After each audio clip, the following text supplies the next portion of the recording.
Ya, selamat datang untuk Mas Andi Talman yang sudah bergabung dalam acara diskusi kaderisasi Bulan Bung Karno ini. Dan selamat datang juga untuk Ketua Umum DPP GMNI, Bung Immanuel Cahyadi. Ya, terima kasih Bung Patra. Bung Arifudin. Siap. Merdeka, Ketum. Merdeka. Bung. Waktu kita dimulai saja. Bismillahirrahmanirrahim. Merdeka, Assalamualaikum warahmatullahi wabarakatuh. Salam, Om Swastiastu, Namo Buddhaya, dan kebajikan merdeka. Alhamdulillah, pada kesempatan kali ini kita dapat mengadakan kegiatan kursus kaderisasi Bulan Bung Karno. Sebelumnya, panitia memohon maaf dikarenakan Bapak Ganjar Pranowo selaku Gubernur Jawa Tengah mendadak bisa dikarenakan ada agenda kepemerintahan sesuai dengan posisi beliau sebagai pejabat publik. Mudah-mudahan beliau bisa bergabung di agenda berikutnya. Baik, dalam diskusi materi Pancasila sebagai sumber dari segala sumber hukum, sudah hadir tengah-tengah kita Sekretaris Dewan Pakar Persatuan Alumni GMNI, Mas Andi Talman. Selamat datang, Mas Andi. Selamat datang, Bung Patra.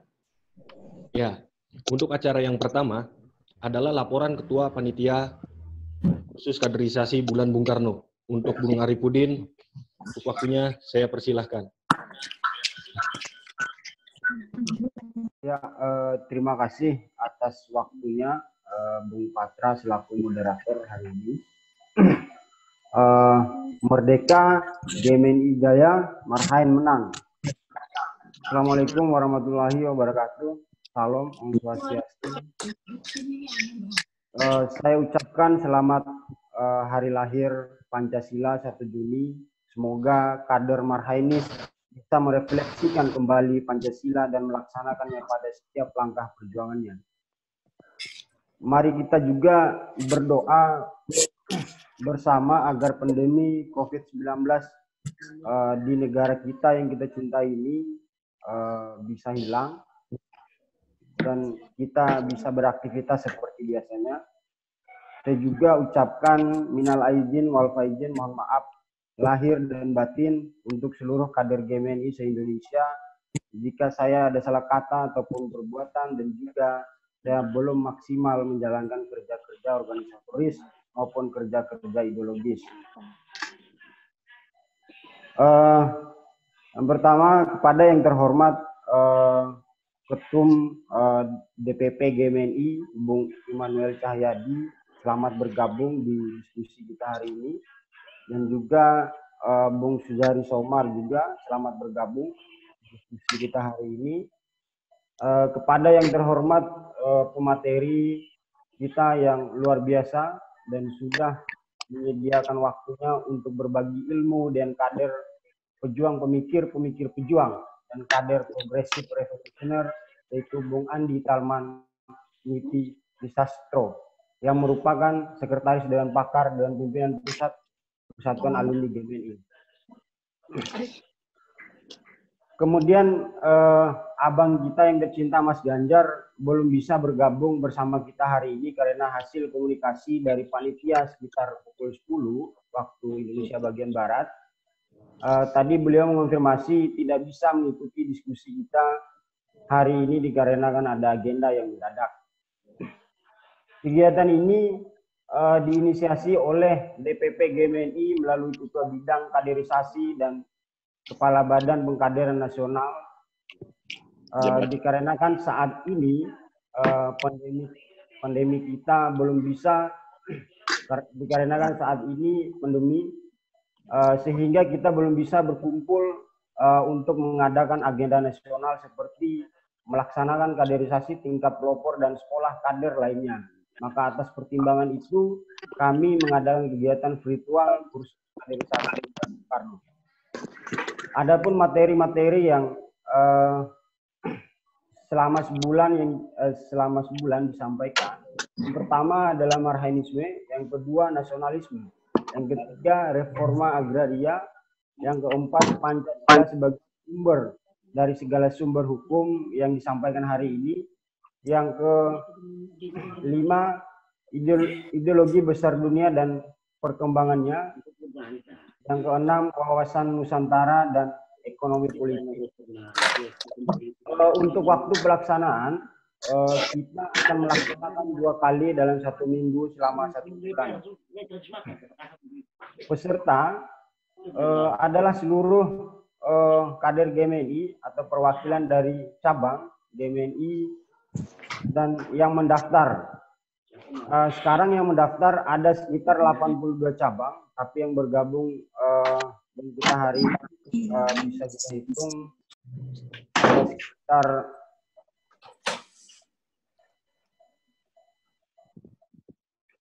ada sekitar 142. Dan ada beberapa cabang juga yang masih terkendala terkait jaringan, ada yang nggak bisa buka aplikasi juga, ada yang nggak ngerti, ada yang nggak tahu juga aplikasi JOM itu seperti apa. Oke, tujuan daripada kegiatan kita ini menguatkan kemampuan dan pengetahuan kader, menguatkan kesadaran kader, dan mempertajam pisau analisa kader. Mungkin hanya itu yang bisa disampaikan oleh Ketua Panitia atau laporan Ketua Panitia. Semoga bermanfaat untuk kawan-kawan dan mohon maaf jika ada salah kata atau ucapan yang saya sampaikan.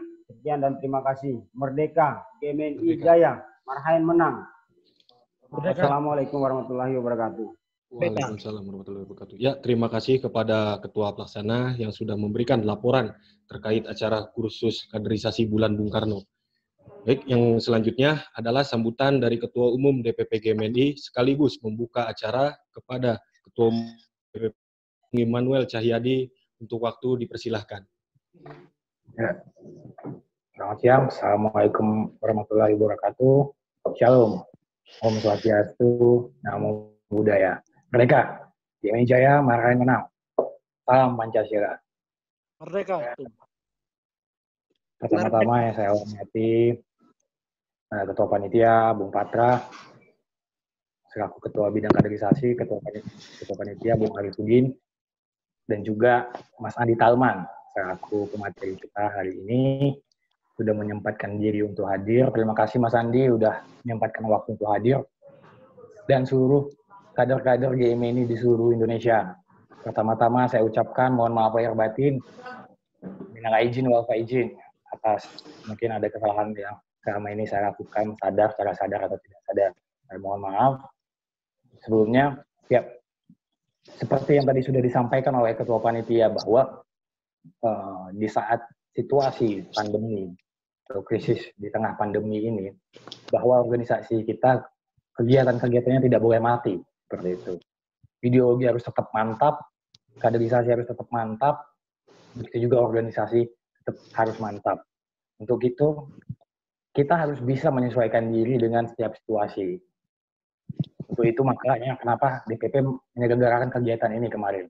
Seperti itu. Jadi rencananya di saat memperingati Bulan Bung Karno ini dan memperingati Hari Pancasila ini, ke depan 1 bulan ini akan kita jadikan, kita optimalkan untuk kaderisasi. Seperti itu. Kaderisasi untuk memantapkan pemahaman kita terhadap ideologi dan pemikiran-pemikiran Bung Karno. Timeline ke depan selama 1 bulan, seminggu 2 kali kita akan menyelenggarakan diskusi virtual ini pada kader-kader di seluruh Indonesia. Seperti itu. Nah, supaya kita tidak mati di tengah pandemi ini, pertama-tama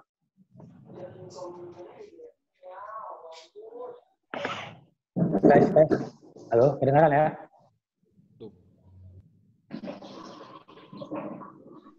Dengar, lanjut Bung. Dengar. Ya, semoga kita semua masih dalam kondisi yang sehat di tengah pandemi ini. Ya, seperti tagline kita, bahwa tagline di tengah situasi pandemi ini bahwa kita harus gotong royong melawan COVID-19. Seperti itu. Sudah banyak saya lihat kawan-kawan dari Sabang sampai Merauke, cabang-cabang di seluruh Indonesia telah melakukan kegiatan-kegiatan yang positif. Di tengah pandemi ini berkontribusi buat bangsa, bergotong royong. Karena sejatinya itulah Pancasila.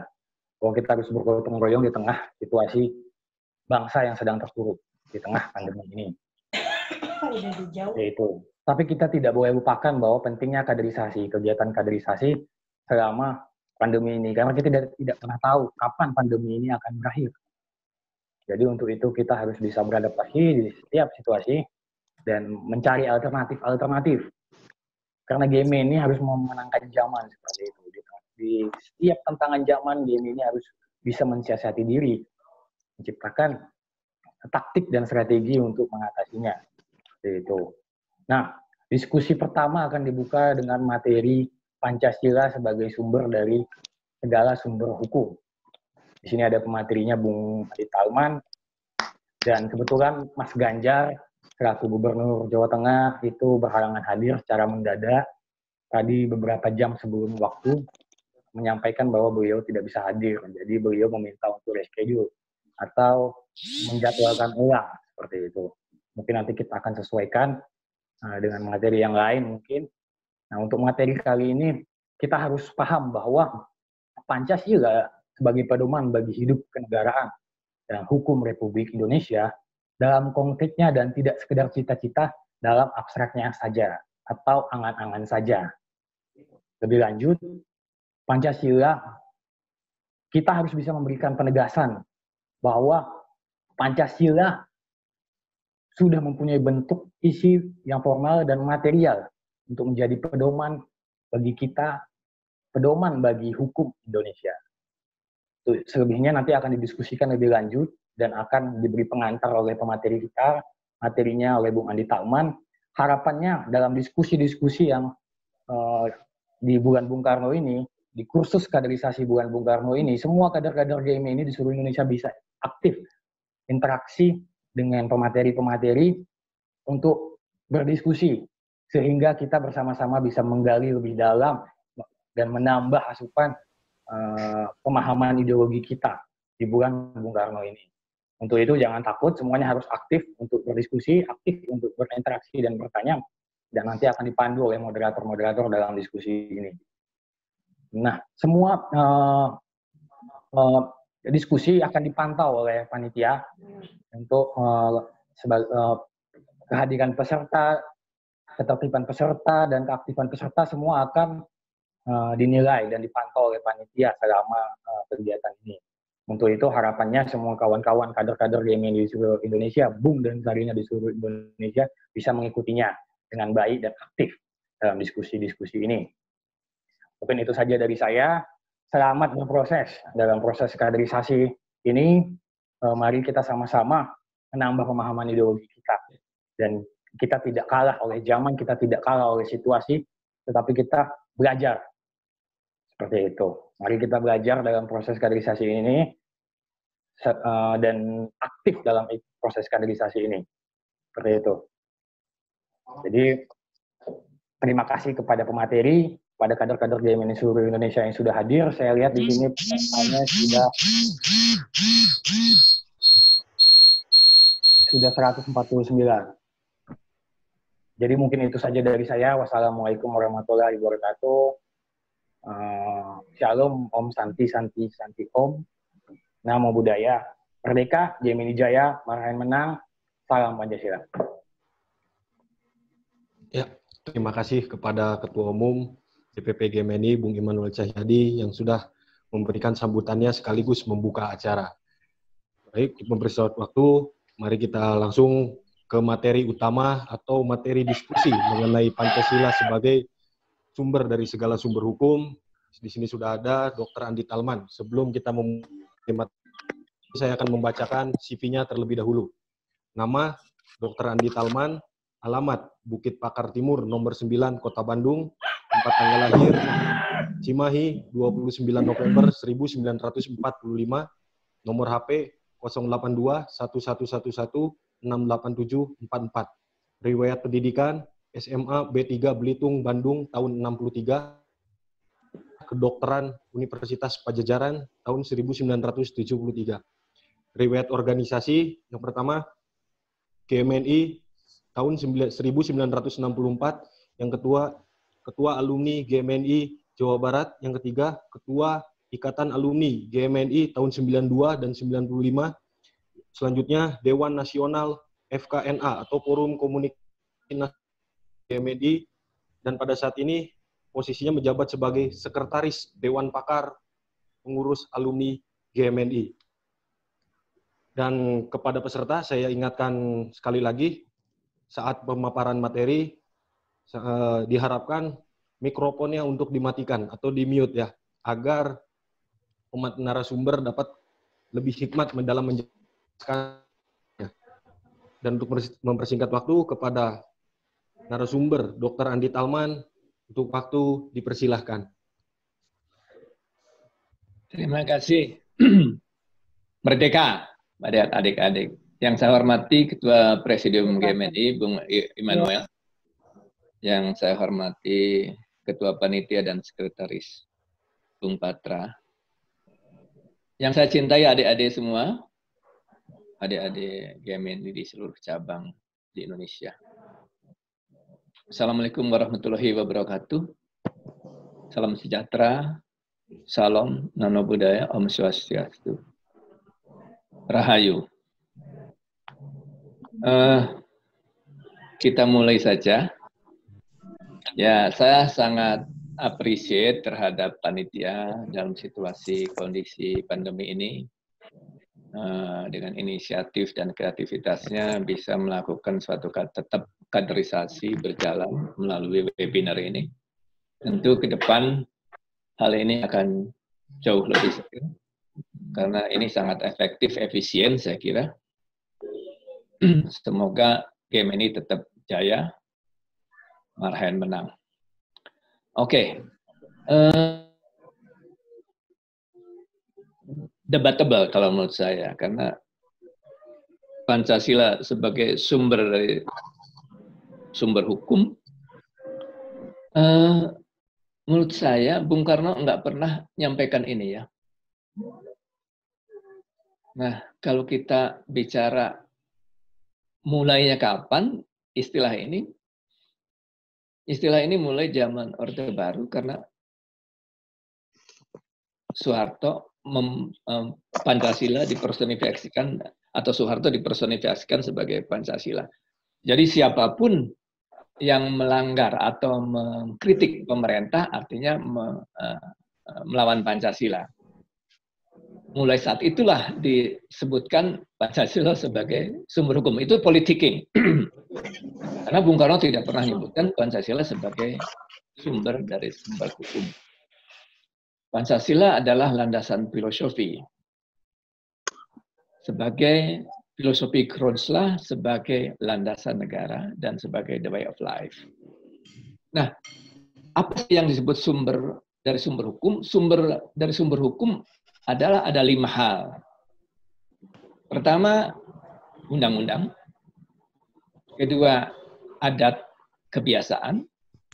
Yang ketiga, jurisprudensi. Yang keempat, hukum-hukum internasional yang harus cocok tentunya. Dan yang kelima adalah doktrin hukum yang diberikan oleh para ahli hukum dan hukum tata negara. Jadi, maksud saya, kalau kita mau bicara Pancasila, sesungguhnya bukan sumber, tapi sebagai dasar.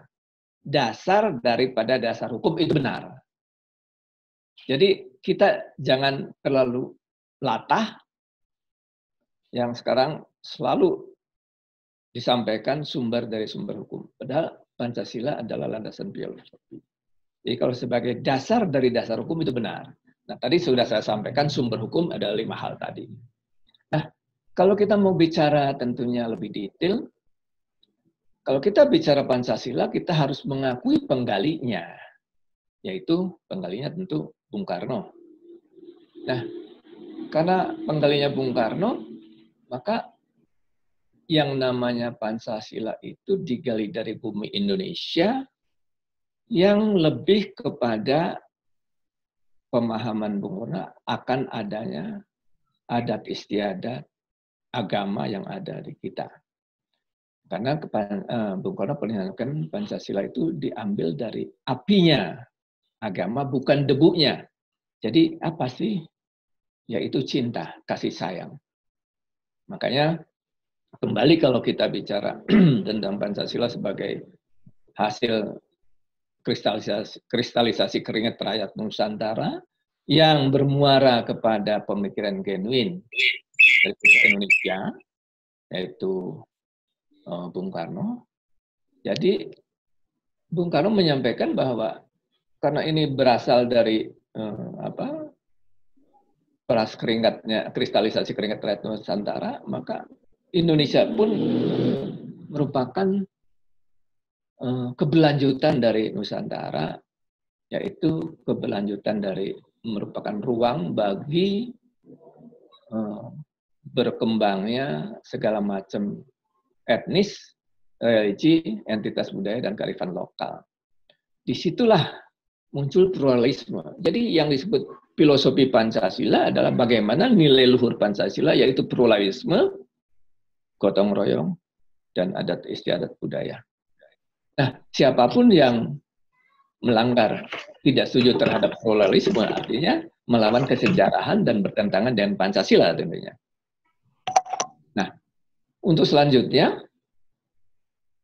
Pancasila sebagai landasan filosofi, maka kata Bung Karno, bukan soal urut-urutannya, bukan soal redaksinya Pancasila ini, karena kalau bicara urut-urutan, Pancasila yang dicetuskan Bung Karno yang lahir 1 Juni 45 itu juga beda juga dengan Pancasila yang diakui negara pada 18 Agustus kalau bicara urut-urutan, kalau bicara redaksi. Dan itu beda pula dengan Pancasila yang disampaikan Bung Karno di PBB tahun 60, Tubuh Tebatanyu. Tidak ada di Tubuh Tebatanyu Persatuan Indonesia, kan?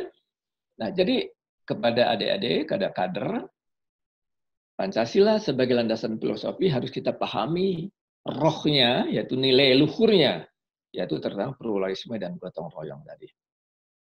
Tanpa memahami ini, tentu saja kita akan sulit untuk mengimplementasikannya. Nah, sebagai Pancasila sebagai the way of life adalah suatu sistem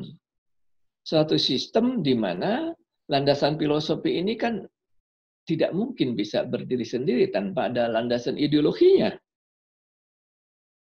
Landasan ideologinya adalah, menurut Bung Karno, Marhainisme.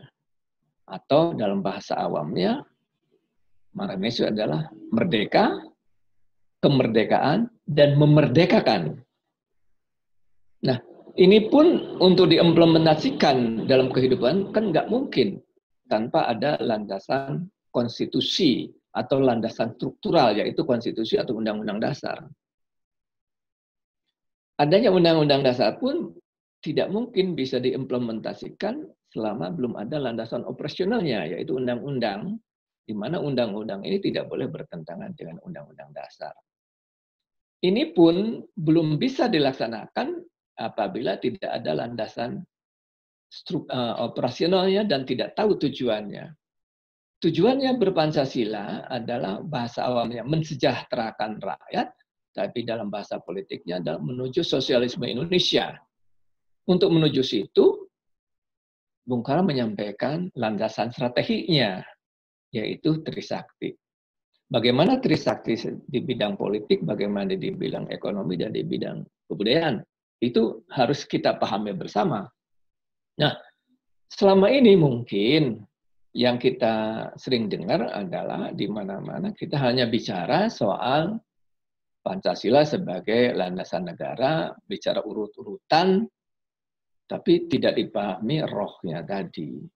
Nah, jadi kalau kita mau membangun masyarakat Indonesia yang sejahtera, atau masyarakat Indonesia yang sosialisme Indonesia tadi, maka harus dimulai dengan pemahaman rohnya Pancasila oleh para penyelenggara negara yang bisa diimplementasikan dalam konstitusi, dalam undang-undang, dalam perda.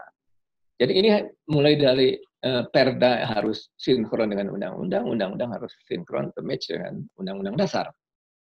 Masalah-masalah ini harus kita pahami karena sesungguhnya karena Bung Karno menggali Pancasila ini dari bumi Indonesia, di mana melihat kondisi nyata masyarakat bangsa ini dulunya sudah sangat berperilaku Pancasila. Yaitu mereka selalu kalau dari adat istiadat mengadakan suatu permufakatan, dari agama permusawaratan. Nah, begitu proklamasi kemerdekaan terjadi, amanah ini diberikan oleh rakyat, oleh masyarakat kepada para penyelenggara negara.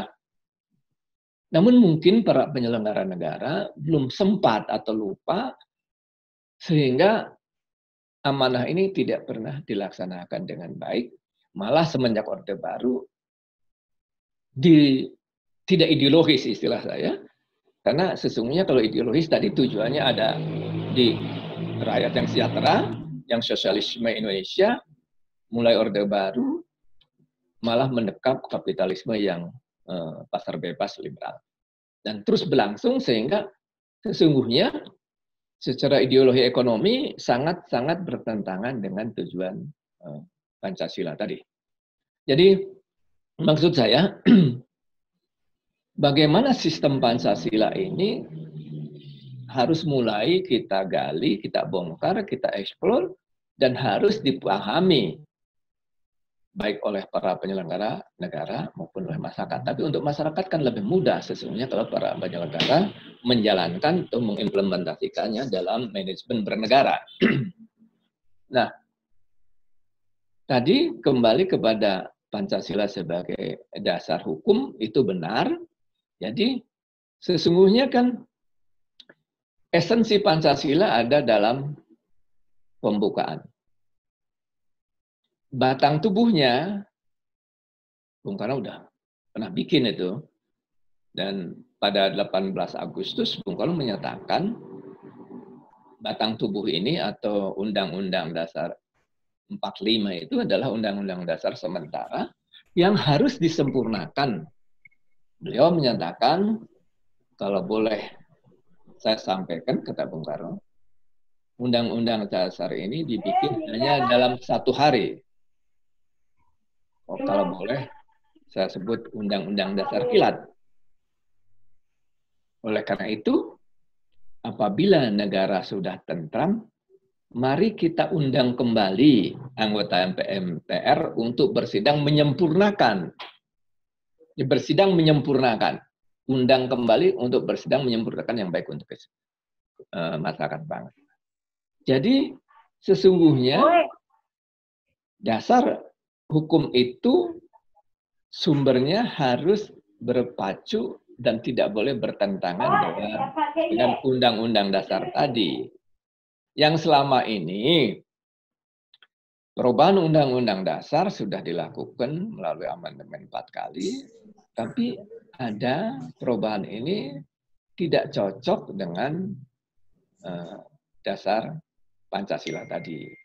Apalagi undang-undang ini kemudian yang diteruskan bertentangan, banyak yang bertentangan dengan undang-undang dasar. Apalagi dengan perdanya gitu ya, perdanya. Sehingga makin menjauh daripada cita-cita atau tujuan berpancasila tadi. Nah, kalau kita membicarakan dasar negara sebagai landasan filosofi, itu betul-betul suatu hal yang sangat idealis, yang esensinya ada dalam pembukaan, dan batang tubuh ini pada awalnya dibikin oleh Bung Karno dalam waktu yang sangat singkat ini, banyak pasal yang sudah benar, namun juga secara mekanisme, secara institusi masih belum lengkap, sehingga Bung Karno ingin menyempurnakan.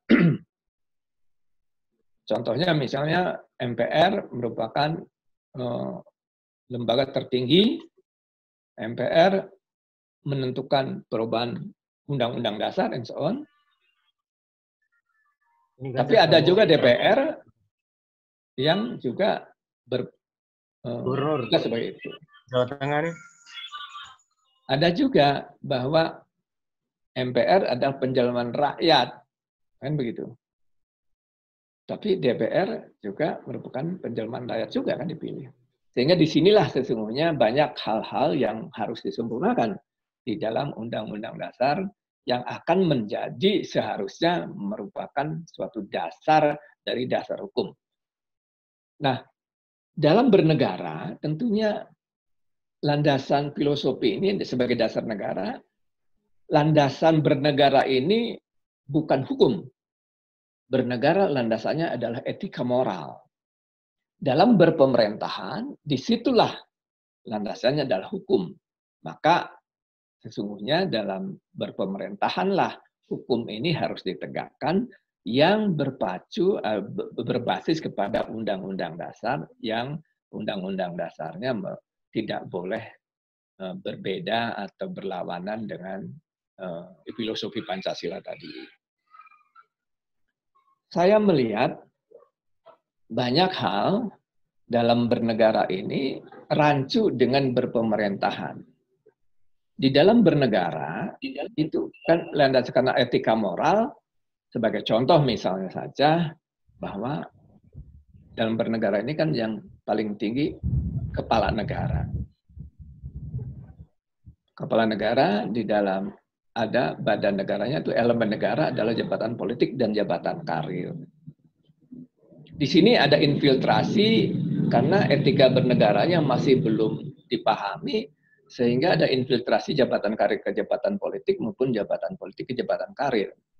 Nah, sekarang contoh etika ini, apa sih jabatan politik? Jabatan politik adalah jabatan kepercayaan publik. Jabatan dipercaya atau tidak dipercaya, bukan jabatan salah benar. Makanya di sini adalah moral, etika moral yang tinggi untuk anggota DPR, legislatif maupun eksekutif, harus moral dulu. Oleh karena itu, anggota DPR karena bermoral tinggi, maka dikasih titel yang terhormat. Yang eksekutif dikasih titel yang mulia karena moral yang tinggi ini. Ini etika moral. Jadi tidak boleh anggota DPR korupsi, anggota DPR main duit, itu nggak benar. Justru anggota DPR ini harusnya atau eksekutif pun harusnya dia bermoral tinggi. Ini bernegara. Nah, salah satu kenapa perlu disempurnakan karena infiltrasi jabatan politik ke jabatan karir maupun jabatan karir ke jabatan politik ini menimbulkan, karena tidak jelas, menimbulkan korupsi. Misalnya saja sebagai sekda adalah jabatan karir tertinggi di kota. Dia besoknya ikut jabatan politik yang seharusnya jabatan politik dipilih dari rakyat oleh rakyat untuk rakyat. Bukan dari pegawai negeri, tapi karena dia tidak jelas ini bernegaranya, jabatan karir ikut jalan politik memanfaatkan fasilitas negara. Ini yang terjadi. Itulah kenapa sistem ini menyebabkan korupsi ini, karena sistem yang kurang baik tadi. Nah, apabila bernegaranya sudah benar, maka kita akan bicara berpemerintahan di mana landasannya adalah hukum. Jadi kalau berpemerintahan, kalau sistem presidensial, ya harus konsisten terhadap sistem presidensial. Nanti sistem pemilihan umumnya juga harus konsisten sistem pemilihannya. Nah, inilah sesungguhnya dasar-dasar hukum yang harus dibenahi, sumber hukum yang dibenahi itu dalam sistem pemerintahan yang dasarnya harus mengacu kepada dasar Pancasila dan dasar konstitusi yang sinkron dengan tujuan berpancasila. Nah, banyak hal yang harus kita pahami bahwa bagaimanapun seharusnya kalau memang ini kita bicara hukum, maka bagaimana membenahi dari tingkatan konstitusi, yang konstitusi ini harus betul-betul dipahami, dibangun oleh masyarakat bangsa ini bukan atas kepentingan golongan, bukan atas kepentingan kelompok. Dari namanya konstitusi atau undang-undang dasar ini lifetime-nya harus ratusan tahun. Undang-undang dasar atau konstitusi tidak boleh ada polemik di sini. Tidak boleh ada polemik di undang-undang dasar. Selama undang-undang dasar ada polemik di situ, tentu urutan kesananya pasti akan menyebabkan selalu friksi dan konflik. Nah, untuk supaya undang-undang dasar ini tidak menjadi konflik, tidak jadi polemik, maka harus dibangun kalau dulu oleh MPR, yang MPR-nya harus dipilih langsung oleh rakyat. Tapi kalau sekarang hanya yang bikin adalah DPR dan usulan DPD, karena DPD-nya masih belum berfungsi dengan baik sebagai senator, DPD baru hanya sebagai pengusul, sehingga wewenang pembikinan undang-undang dasar maupun undang-undang adalah ada di DPR. Nah, ini yang akan menimbulkan selalu polemik dan konflik di undang-undang dasar. Harusnya mungkin dibangun oleh masyarakat yang concern terhadap kepentingan konstitusi atau undang-undang dasar, yang mampu memberikan ketenangan, kedamaian, dan kepada seluruh anak bangsa atas kepentingan-kepentingan secara universal masuk di situ. Apabila ini dilakukan kembali amandemen oleh DPR maupun oleh MPR yang ada, DPR DPD, maka akan terjadi konflik kepentingan lagi dan tidak mungkin lifetime-nya bisa panjang dan tidak mungkin memberikan kenyamanan, kedamaian. Apalagi apabila undang-undang dibangun atas kepentingan kelompok-kelompok. Yang kenyataannya sampai sekarang banyak undang-undang yang bertentangan dengan undang-undang dasar, apalagi perda-perdanya. Contoh saja misalnya kita bicara negara kesatuan Republik Indonesia. Kalau kita bicara itu sudah final, maka tidak boleh ada daerah syariah, tidak boleh ada daerah istimewa gitu ya. Cukup NKRI hanya daerah khusus ibu kota. Itu ada. Sehingga itu ada kesamaan. Nah, apabila ini tidak dipahami, tentu akan muncul bukannya NKRI, tapi sudah lebih kepada lebih gawat daripada negara federasi. Apalagi kita lihat dengan otonomi daerah per kabupaten kota, itu kan sangat rentan terhadap perpecahan, terhadap konflik, dan terhadap korupsi. Banyak hal yang harus kita benahi. Jadi kalau kita mau membenahi hukumnya, benahi dulu dari konstitusinya, yang betul-betul bisa lifetime-nya, masa berlakunya ratusan tahun, tidak ada konflik, polemik, itu tidak boleh ada, karena sangat universal.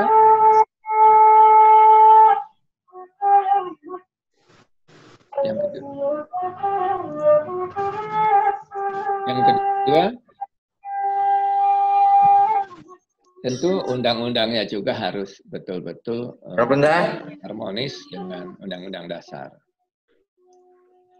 Tentu di sini masih perlu pengetahuan daripada anggota-anggota DPR pun yang harus tahu persis bahwa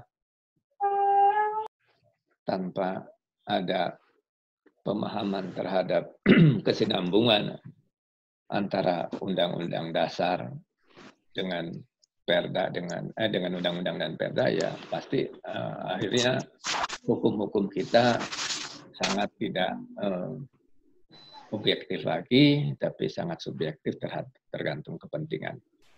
Nah, hal lain yang ingin saya sampaikan bahwa kita harus mulai mempelajari sistem Pancasila ini yang harus diimplementasikan dan harus dibumikan sistem ini dalam pemahaman. Perlu penyelenggara negara memahami rohnya dan dia implementasikan dalam undang-undang dasar, undang-undang maupun perda. Kemudian masyarakat juga harus paham untuk menjabarkannya sesuai dengan wawasan mereka.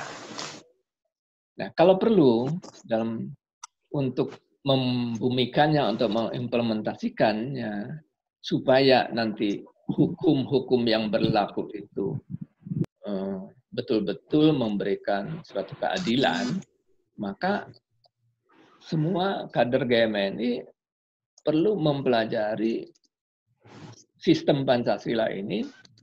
Sekali lagi saya ingin sampaikan bahwa sistem Pancasila ini, di mana Pancasila sebagai landasan filosofi adalah dasar dari hukum, kemudian harus diikuti dengan landasan struktural, yaitu konstitusi atau undang-undang dasar, yang merupakan suatu konstitusi bernegara. Ini konstitusi itu untuk bernegara, di mana landasannya adalah etika. Etika moral, nilai luhurnya Pancasila. Bukan landasan hukum di konstitusi itu. Tapi landasannya adalah etika moral untuk bangsa. Dengan tujuannya mensejahterakan rakyat. Nah, landasan struktural tadi harus diikuti landasan operasional, yaitu undang-undang, yang harus dibikin dengan anggota DPR dan DPD atau oleh MPR yang memahami tadi, sehingga tidak bertentangan dengan rohnya Pancasila. Nah, landasan operasional pun ini tidak bisa berdiri tanpa tahu tujuannya itu membangun rakyat Indonesia yang sejahtera, atau dalam bahasa politiknya sosialisme Indonesia, karena itu menuju kepada, kan namanya ideologi ekonomi itu hanya dua. Ideologi ekonomi itu ada kapitalisme dengan derivatnya, ada sosialisme dengan derivatnya. Nah, Bung Karno memilih jalan tengah, yaitu sosialisme Indonesia. Artinya mendahulukan kesejahteraan para petani. Kalau petani sejahtera, devisa positif, maka buruh sejahtera, pegawai negeri sejahtera, and so on. Nah, untuk menuju ke situ, landasan strategi untuk menuju masyarakat sejahtera itu, yaitu Trisakti. Artinya, satu, berdaulat dalam politik. Apa sih berdaulat dalam politik itu? Berdaulat dalam politik itu satu, sistem bernegaranya harus benar. Jadi konstitusinya harus benar. Kemudian yang kedua, ada supremasi hukum. Hukum bukan untuk orang kaya, tapi hukum untuk memberikan keadilan pada semua anak bangsa. Jadi supremasi hukum ini juga untuk menghilangkan mafia-mafia peradilan. Yang ketiga, bahwa hak asasi manusia itu adalah yang utamanya perlindungan bagi anak-anak bangsa dari kesewenang-wenangan kekuasaan. Nah, itu dalam yang namanya berdaulat di dalam politik. Kalau berdikari dalam ekonomi, namanya apa? Berdikari dalam ekonomi akan sebanyak-banyaknya manusia Indonesia berperilaku ekonomi, dan kata Bung Karno, pembangunan ekonomi harus terpikul dan dipikul oleh kultur dan natur. Artinya apa? Artinya kultur itu kan kita kultur agraris, ada petani sejahtera itu baik petani darat maupun laut. Jadi harus didahulukan petani darat dan nelayan. Jadi untuk ini dalam landasan strategi itu bahwa kita harus berdaulat di dalam pangan, bukan ketahanan pangan, berdaulat. Kedaulatan pangan, bukan ketahanan. Kalau ketahanan, saya punya duit bisa beli, bisa import. Tapi kalau kedaulatan pangan nanam. Nah, untuk nelayan tentunya, nanam itu bukan nelayan suruh ke tengah laut, tapi memberdayakan pantai menjadi sumber ekonomi. Pembudidayaan ikan, pembudidayaan lobster, pembudidayaan udang, and so on di situ. Nah, jadi sistem ekonominya dalam ekonomi berdikari itu harus dirubah. Kita ini kan menganut sistem ekonomi konglomerasi, suatu closed circuit ekonomi sistem yang tidak bocor untuk ekonomi nasional. Lebih jahat dari kapitalisme. Ini harus dirubah menjadi sistem ekonomi berdikari. Kedua, di dalam Undang-Undang Dasar ada 3 pelaku ekonomi. Maka fungsi dan makna dari pelaku ekonomi, koperasi, BUMN, swasta ini harus dievaluasi kembali. Karena di kita ini yang tidak ada koperasi, yang ada koperasi-koperasian. Koperasi yang benar adalah koperasi pertanian dan nelayan. Cuma itu. Yang ketiga, bahwa bagaimana ekonomi berdikari ini menuju kepada tadi kulturnya adalah kedaulatan pangan, naturnya tujuan wisata. Jadi dengan tujuan wisata dunia dan gudang pangan dunia, sesungguhnya kita akan jauh lebih sejahtera. Dan Bung Karno sudah menyatakan ini jauh sebelumnya. Yang ketiga, kebudayaan yang berkepribadian. Itu apa sih budaya Indonesia? Budaya Indonesia bukan soal seninya, bukan soal, tapi hampir di seluruh Indonesia kita ini agraris dan nelayan kebanyakan. Jadi di situ ada keuletan dan ada cinta dari pekerjaannya. Nggak mungkin jadi petani kalau tidak ulet dan cinta pekerjaannya. Nggak mungkin jadi nelayan kalau tidak cinta dan ulet dalam pekerjaan. Jadi budaya cinta dan ulet inilah yang harus ditransformasikan kepada kehidupan sehari-hari.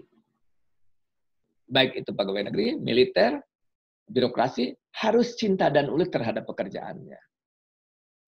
Yang kedua, bahwa adanya kearifan lokal ini harus kita kembang tumbuhkan. Karena ini merupakan penjabaran atau pengejawantahan daripada kebinekaan.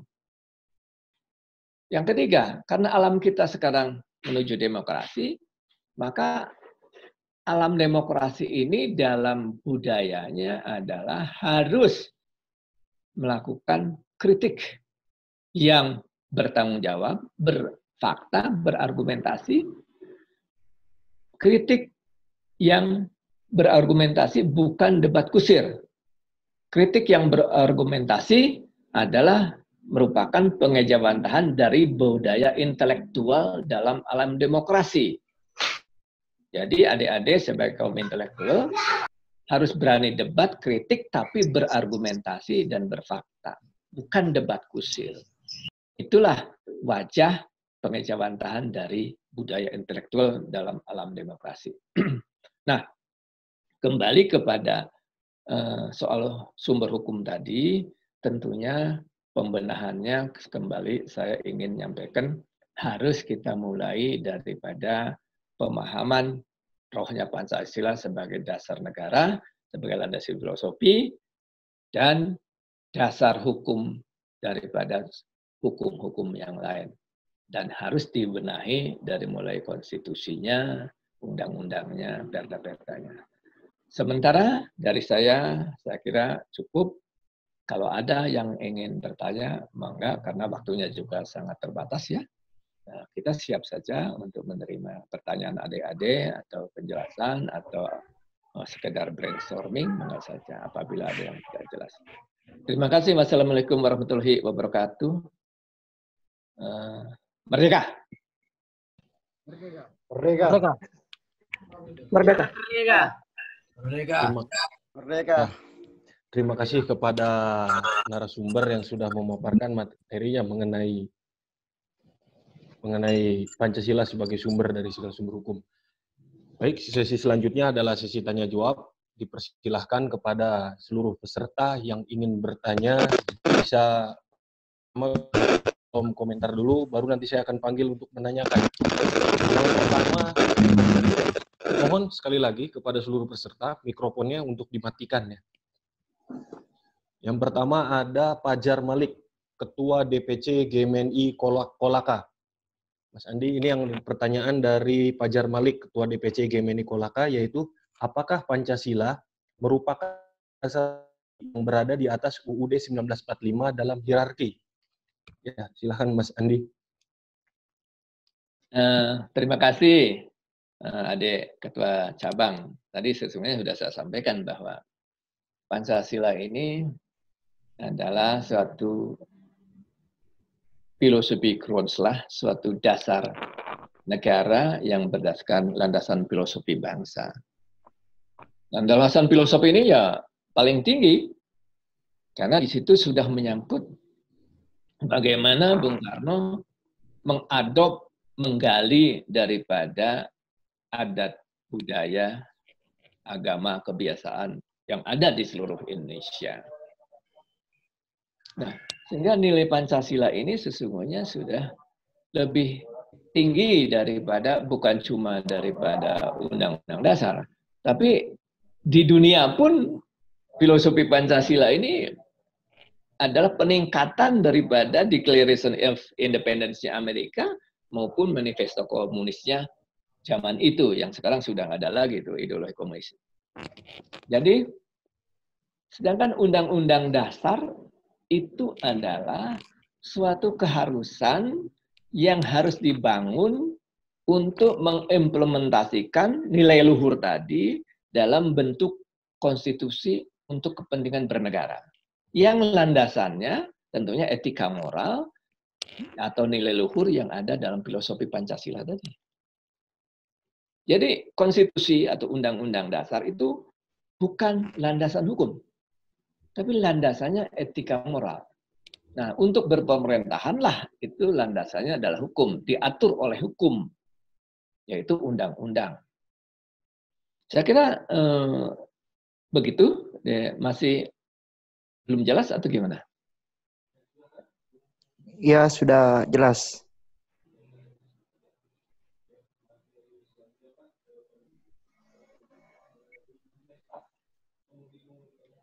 Hilang. Oh ya. Hilang.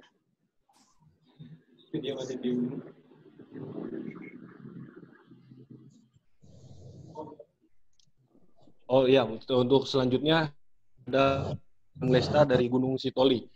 Untuk waktunya silakan, bisa ditanyakan langsung kepada Mas Andi.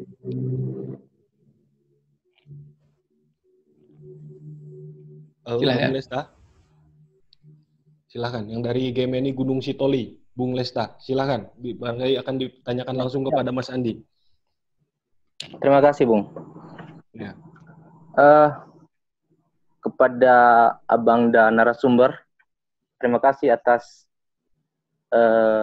presentasinya mungkin. Saya ada pertanyaan dari sini mengenai Pancasila ini. Di mana di realita di tengah-tengah masyarakat banyak masyarakat yang masih belum paham tentang Pancasila ini. Bahkan jangankan memahami, bukti-buktinya saja mereka belum bisa kuasai semua. Nah, di sini saya bertanya, apa saja upaya dari GMNI untuk meluruskan pandangan mereka yang menyatakan bahwa Pancasila itu masih atau tidak ada apa-apanya di Indonesia ini. Berikutnya, dalam kasus di tengah-tengah masyarakat juga banyak yang berpikiran bahwa Pancasila itu adalah bukan sebuah ideologi. Nah, tentunya itu merupakan sebuah tantangan untuk GMNI. Bagaimana seharusnya meluruskan pandangan-pandangan seperti itu. Nah, untuk meluruskannya tentu ada yang namanya mensosialisasikan.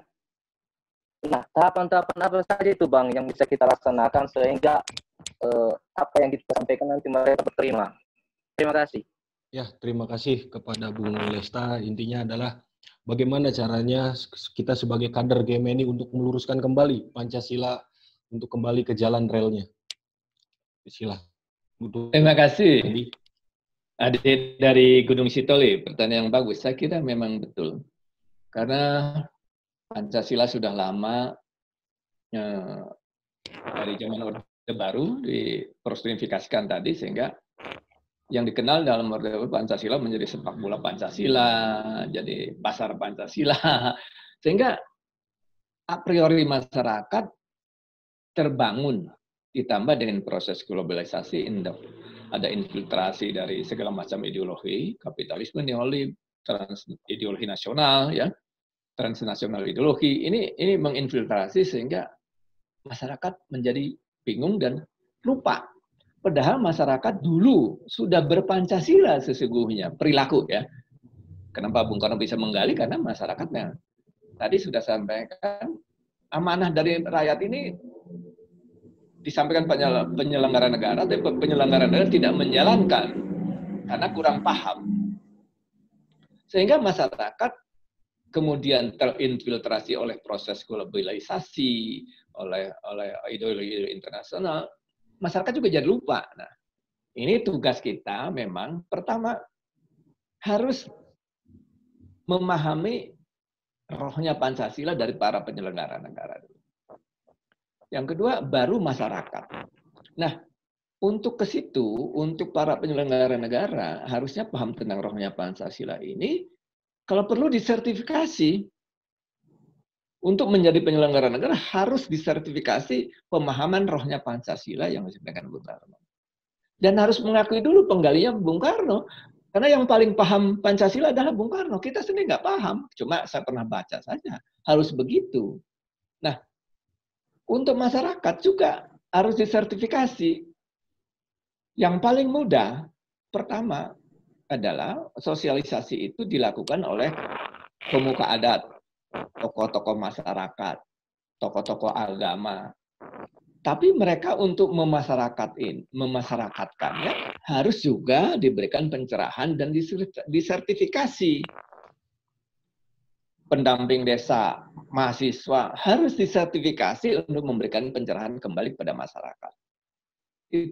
Itu dalam pola konvensional yang harus dilakukan oleh adik-adik GMNI.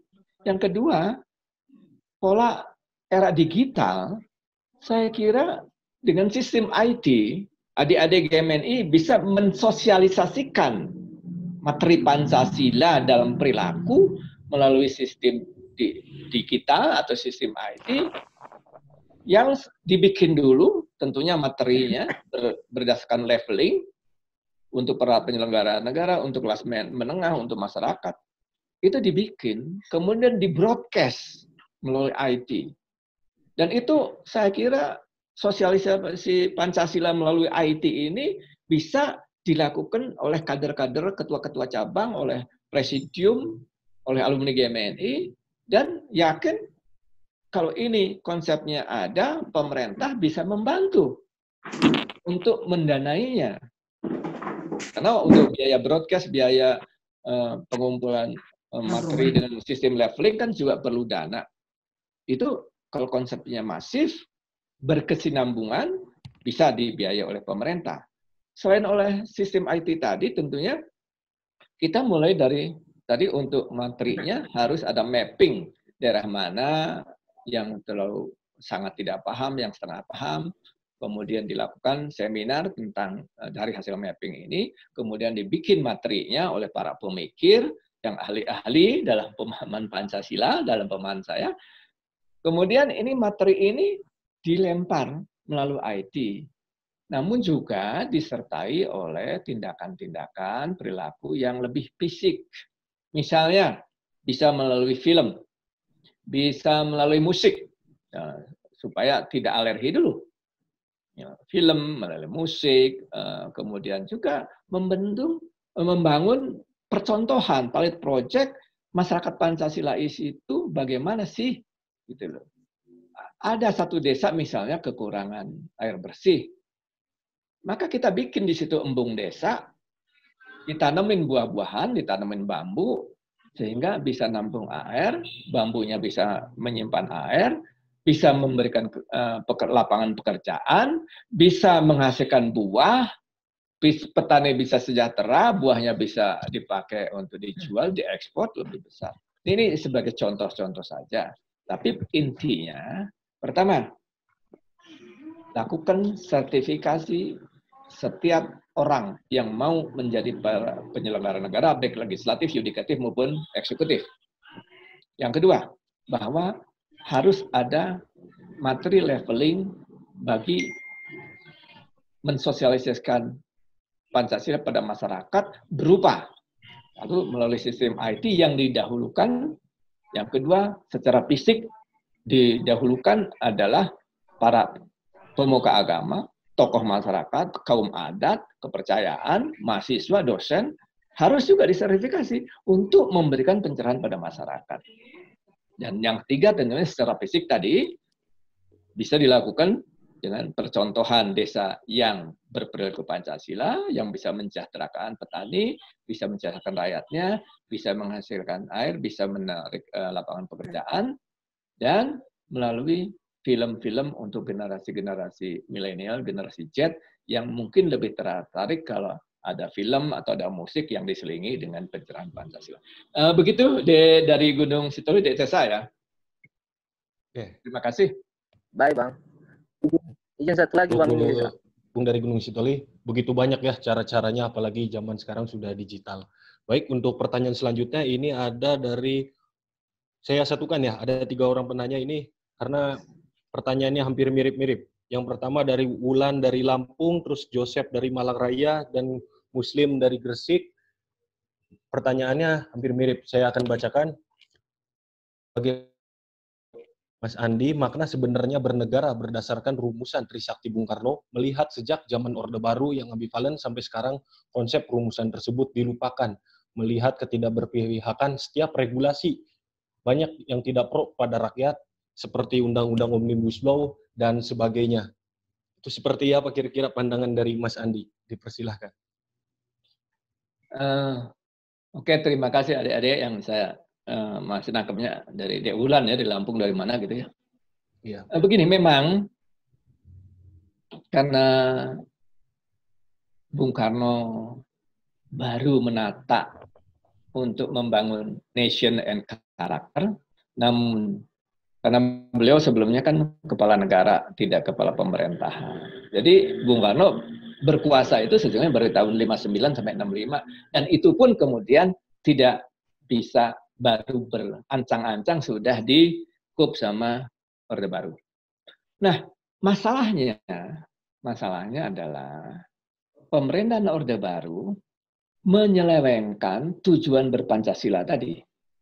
Tujuan berpancasila adalah membuat rakyat sejahtera, kan? Atau dalam bahasa politiknya sosialisme Indonesia. Yang diawali dengan membangun petani sejahtera. Awalnya, untuk menuju masyarakat sejahtera itu petani dulu, atau sosialisme Indonesia tadi, di mana khusus orientasi ekonomi adalah untuk kepentingan kesejahteraan rakyat. Dalam zaman Orde Baru, begitu Soeharto diangkat jadi presiden, kemudian dilakukan mendekap kapitalisme pasar bebas, privatisasi, tahun 67. Padahal Inggris, UK saja, privatisasi pasar bebas itu baru dilakukan 76. Padahal Inggris itu sudah begitu kuat negaranya, tapi untuk privatisasi liberal, tahun 76. Kita yang baru bangun, sudah mendekap pasar bebas. Dan kemudian karena Orde Baru didukung Amerika untuk menghajar, membantai, membubarkan, membunuh komunis PKI, maka Orde Baru harus memberikan upeti kepada pembantu yang membantunya ya ke Amerika, Eropa, sehingga pada tahun 67 juga ada kesepakatan Jenewa bagi-bagi kafling, mineral, and so on. Nah, tentu karena polanya sudah jauh sekali dari ideologi ekonomi kan tadi, bahwa ada sosialisme Islam, sosialisme komunis kan. Kita milih sosialisme Indonesia. Namun dalam kapitalisme ada neolib, ada konglomerasi. Nah, karena ini udah berjalan ke sini terus, ini memang sangat jauh daripada tujuan berpancasila. Jadi kita sampai sekarang nggak ada untuk mengembalikan. Itu agak sangat susah mungkin. Karena udah terbiasa dengan sistem kapitalisme, neolib, ini makin jauh. Nah, tentu tidak mudah untuk merubah kenikmatan, terutama oleh para penyelenggara negara, oleh kelompok-kelompok kecil yang berkuasa ekonomi dan keuangan, yang hanya jumlahnya sedikit, susah untuk bisa mengembalikan ini kepada cita-cita proklamasi, susah. Yang pasti akan terjadi, karena ini makin menjauh, maka kesengsaraan, penderitaan ekonomi akan makin besar, dan kaum teralienasikan juga akan makin berakumulasi. Ini, nah, karena kepentingan kaum kapitalisme ini, kepentingan kaum pemodal, bukan cuma mengurus ekonomi dengan gaya-gaya konvensional, tapi sekarang sudah mulai dengan menguasai penyelenggara negara, kemudian memasukkannya kepentingan mereka dalam undang-undang, dalam perda, and so on. Terus dalam pemerintahan Jokowi yang saya lihat sekarang, secara garis besar, Jokowi ingin coba mensejahterakan rakyat ini melalui dengan dia bermain dalam balancing antara kepentingan pemodal dan kepentingan rakyat. Maka dimulailah dari pembangunan infrastruktur, karena dari infrastruktur inilah sesungguhnya akan diberikan kemudahan untuk suatu kebangkitan ekonomi rakyat. Diharapkannya begitu. Nah, tentu dalam hal reformasi atau perubahan infrastruktur tadi, baik infrastruktur energi, transportasi, air, dan komunikasi. Itu memang suatu hal yang sangat mutlak dilakukan oleh pemerintah. Tinggal detailnya juga harus berarah kepada kepentingan rakyat banyak. Jadi, apa yang dilakukan pemerintah sekarang sesungguhnya sudah meniru, mengadop apa yang disampaikan oleh Bung Karno pertama dalam pembangunan harus terpikul dan dipikul oleh kultur nanatur. Jadi tujuan wisata dunia dan kedaulatan pangan atau gudang pangan dunia ini yang harus dicapai. Nah, Bung Karno menyampaikan pertama untuk pembangunan ini harus ada retooling mental. Kalau Jokowi kan revolusi mental, walaupun belum berhasil, tapi sudah dimulai. Kedua, Bung Karno menyampaikan retooling sistem kekuasaan aparatur negara. Ini sedikit-sedikit sudah ada, tapi sangat sedikit, belum tersosialisasikan dengan baik. Yang ketiga, retooling jalur distribusi. Jokowi sudah mulai merubah mindset darat yang selama ini Orde Baru mindsetnya darat menjadi mindset laut. Karena jalur distribusi laut adalah jalur distribusi paling murah dibandingkan jalur distribusi lewat darat. Yang keempat, retooling alat produksi. Kalau dulu alat produksinya masih sangat konvensional, mungkin sekarang sudah menggunakan IT, menggunakan mekanik-mekanik yang cukup canggih, sehingga memang arahnya ke sana. Dengan konsep nawacita, harusnya kalau pemahaman roh Pancasila oleh para penyelenggara negara ini betul-betul dipahami, maka nawacita itu adalah konsep mensejahterakan rakyat yang sesuai dengan penerjemahan daripada Trisakti. 3 bidang politik, 3 bidang ekonomi, dan 3 bidang budaya. Namun, kembali, karena revolusi mentalnya tidak berhasil, sekelilingnya juga masih belum berevolusi mental, ke bawahnya apalagi, sampai desanya apalagi, masih belum berevolusi mental. Jadi, tugas Anda, generasi Z, generasi milenial, untuk memahami ini dan mengimplementasikan, karena hanya dengan perjuangan, mengimplementasikan, membumikan Pancasila, maka baru akan tercapai cita-cita revolusi atau cita-cita proklamasi kemerdekaan. Kira-kira begitu, Dek Bulan dan teman-teman, adik-adik. Ya, makasih. Gimana? Mas Adi Talman. Mungkin ini waktunya sebentar lagi, kita batasi 1 orang penanya lagi. Dan barangkali teman-teman masih ada yang ingin ditanyakan, nanti bisa ditanyakan di grup kursus kaderisasi ya. Nanti saya akan berdiskusi dengan Mas Andi dan jawabannya pun nanti akan kita tulis di grup kaderisasi ya, karena berhubung waktu sebentar lagi. Untuk penanya terakhir, saya persilahkan kepada John Lennon Solisa dari DPC Gemeni Ambon. Silakan langsung ajukan pertanyaannya. Halo, Bung John Lennon. Oh, tidak bisa ya. Jadi yang selanjutnya mungkin dari Minahasa, Jun Oping dari DPC Gemeni Minahasa.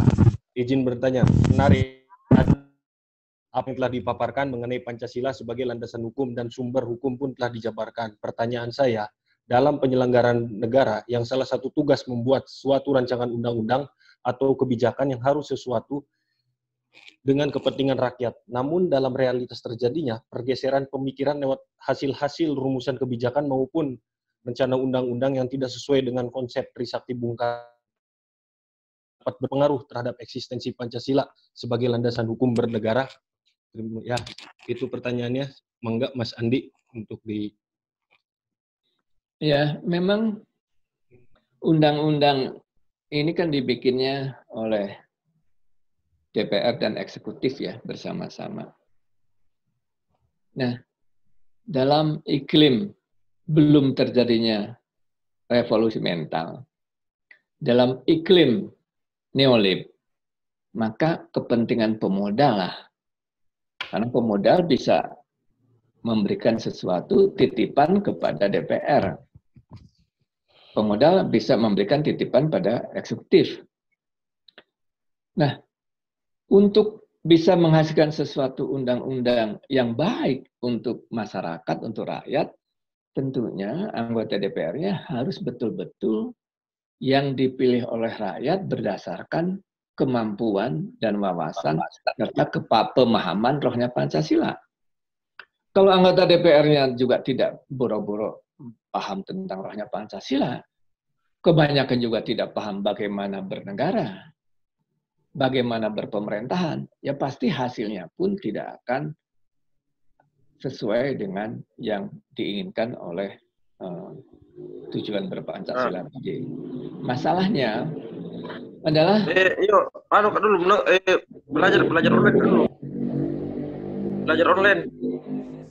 Masalahnya, barangkali pertama kita harus juga memahami perbaikan daripada sistem berpemerintahan. Sistem pemerintahan kita kan presidensial ceritanya. Kalau sistem presidensial, maka yang harus dipilih itu adalah presiden, orang. Karena yang berjanji itu hanya presiden, hanya calon presiden, orang dalam sistem presiden. Baru kemudian legislatif. Baru DPD, baru tingkat 1, tingkat 2. Harus ada jeda waktu, karena namanya pemilu itu substansinya memilih orang. Nah, sistem presidensial yang dipilih adalah manusia, calon presiden. Kemudian setelah calon presiden dipilih, dia presiden untuk rakyat. Dan 2 bulan kemudian, atau sebulan kemudian baru legislatif dipilih, apakah itu DPR maupun DPD. Mereka setelah dipilih, tugas mereka adalah sesuai dengan janji presiden. Misalnya, Presiden Jokowi terpilih, janjinya memberantas korupsi dengan pembuktian terbalik, misal saja. Maka kata Pak Jokowi pada legislatif, legislatif, bikinkan undang-undang. Gua mau bikin pemberantasan korupsi dengan pembuktian terbalik. Itulah tugas DPR, setelah jadi dia membuat undang-undangnya. Sesuai janji